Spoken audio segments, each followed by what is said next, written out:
Mungkin dari episode ini kalian akan merasa, oh, gue ternyata nggak sendirian ya.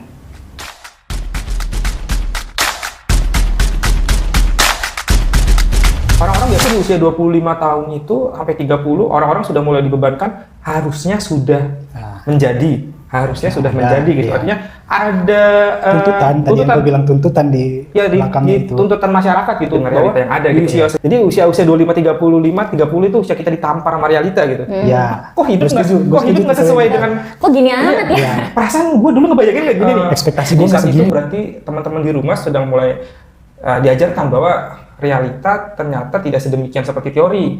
Itu yang pertama ya kan ya. Terus yang kedua, ingat ekspektasi masyarakat terkadang bagus, terkadang juga tidak bagus. Iya.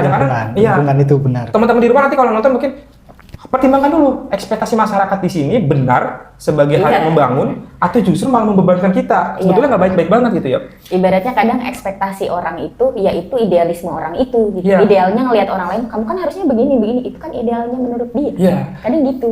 Atau yang sering juga orang luput gitu ya, atau bahkan mungkin gua sendiri juga ngerasain kayak oke, kita mungkin secara fungsi otak gitu ya, secara intelektual sudah cukup.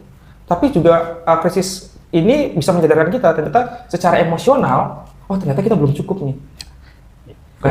Ya, kalau dilihat dengan sudut yang lebih positif, artinya kan ini cara Tuhan, cara Allah untuk menumbuhkan kita gitu. Artinya membuat kita menjadi. Kita harusnya bersyukur kan? Iya. Bersyukur masih dikasih ujian. Nah, itu Ada itu kanan, normal. kiri, kanan. Iya. Iya. Nah, yang jadi masalah banyak orang di luar sana yang sebelum menghadapi fase itu dia belum punya tujuan hidup. Iya. Iya, Jadi gini, rata. gua mau jadi apa dan gua akan seperti apa, dia nggak tahu gitu. Stop, bandingin diri lu sama orang lain gitu. Ya. Itu hal yang penting dulu tuh. jelas. Itu kunci utama. Iya. Itu yang tadi yang bikin merasa kerdil. Cara berdamai yang paling tepat yang pertama kali harus gue coba dulu adalah stop ngebandingin diri lu sama orang lain. Kemudian fokus pada prosesnya. Yo. Kalau orang sudah prosesnya, dia tidak akan jadi gampang down ketika ternyata hasilnya nggak sesuai ya. Ya, Karena dia tetap bakal terus berusaha. ketika lu sudah bisa tahu tujuan lu, maka tugas pertama lu bukan mencapai hasil, tapi bagaimana menjalin prosesnya biar tujuannya tercapai. Lu itu tuh yang menurut gue teman-teman di rumah lu harus mulai memilah mana temen yang bisa ngajak lu fokus pada arah tujuan hidup lu, atau jangan-jangan temen yang sekarang, lingkungan sekarang justru malah orang-orang yang membuat itu jadi lupa gitu. Akan tujuan. Itu sering. Iya, gua jadi gini, lebih suka menerjemahkan kritis tadi apa?